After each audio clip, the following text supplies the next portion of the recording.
तेरा वचन मेरे पाँवों के लिए दीपक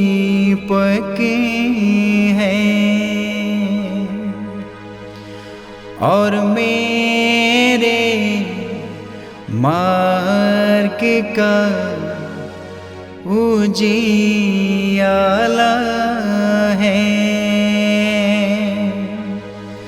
तेरा वचन मेरे पाँवों के लिए दीपक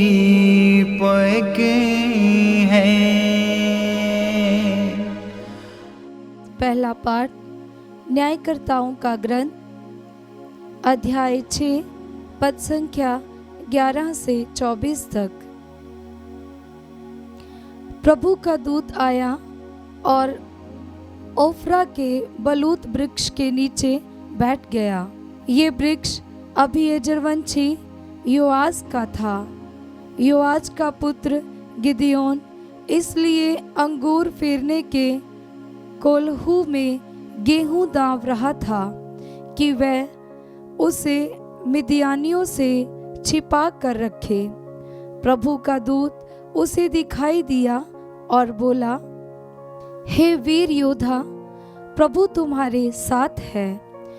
गिदयोन ने उत्तर दिया, क्षमा करें महोदय, यदि प्रभु हमारे साथ है तो ये सब हम पर क्यों बीती।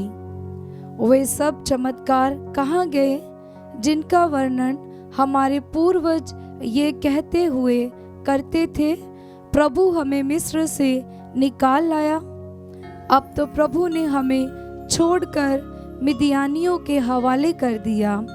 प्रभु ने उसे संबोधित करते हुए कहा, तुम मिद्यानियों से युद्ध करने जाओ। तुम अपनी शक्ति के बल पर इस्राएल को उनके हाथ से बचा सकते हो।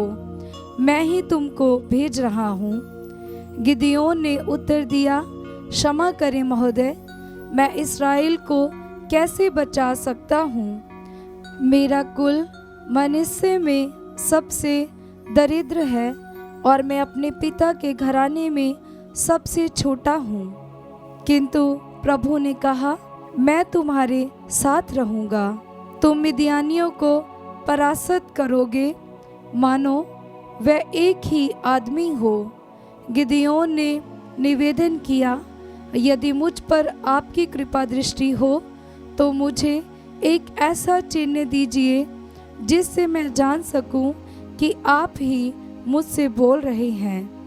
आप कृपया यहाँ से तब तक ना जाएं जब तक मैं आपके पास ना लौट आऊं। मैं अपना चढ़ावा लेकर आऊँगा और आपके सामने रखूँगा। उसने उत्तर दिया, मैं तुम्हारे लौटने तक यहाँ रहूँगा। गिदयोन ने जाकर बकरी का एक बच्चा पकाया और एक एफा मैदे की बेखमीर रोटियां बनाई।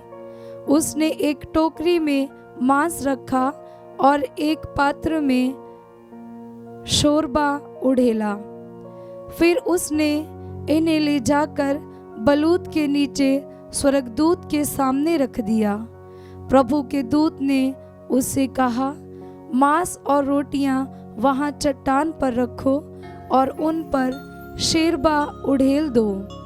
उसने यही किया। तब प्रभु के दूत ने अपने हाथ का डंडा बढ़ाकर उसके सिरे से मांस और बेखमीर रोटियों को स्पर्श किया।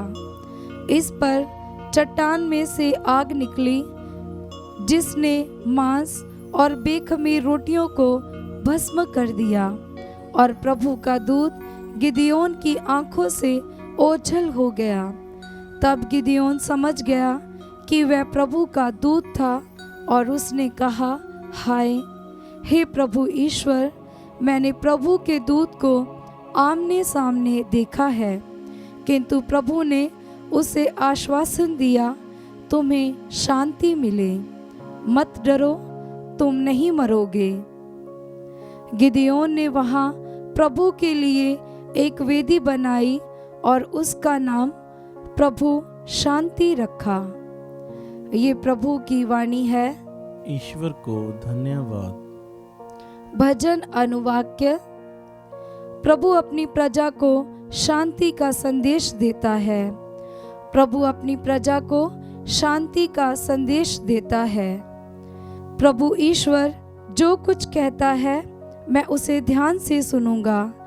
वह अपनी प्रजा को, अपने भक्तों को तथा पश्चातापियों को शांति का संदेश सुनाता है।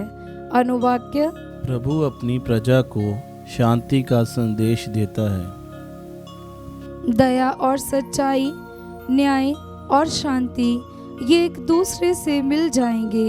सच्चाई पृथ्वी पर पनपने लगेगी और न्याय स्वर्ग से हम पर दया दृष्टि करेगा। अनुवाक्य। प्रभु अपनी प्रजा को शांति का संदेश देता है। प्रभु हमें सुख शांति प्रदान करेगा और पृथ्वी फल उत्पन्न करेगी। न्याय उसके आगे आगे चलेगा और शांति उसके पीछे पीछे आती रहेगी। अनुवाक्य। प्रभु अपनी प्रजा को शांति का संदेश देता है। जय घोष हालेलुया। अनुवाक्य। हालेलुया।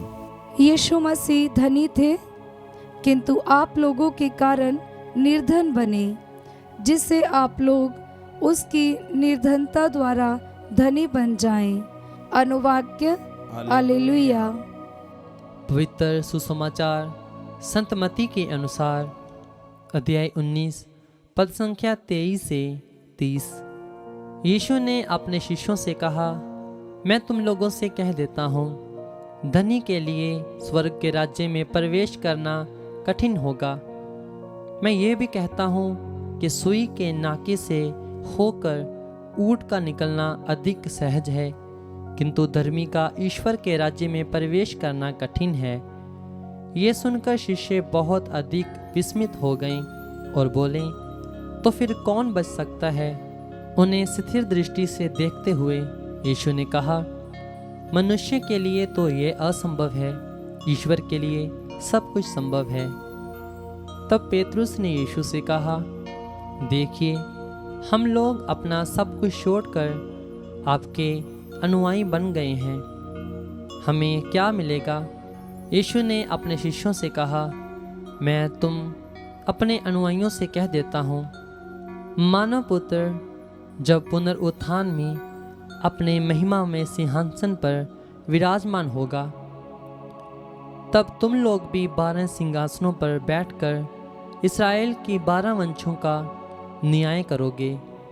और जिसने मेरे लिए घर, भाई बहनों, माता पिता, पत्नी, बाल बच्चों अथवा खेतों को छोड़ दिया है, वह 100 गुना पाएंगे और अनंत जीवन का अधिकारी होगा। बहुत से लोग जो अगले हैं पिछले हो जाएंगे और जो पिछले हैं अगले हो जाएंगे।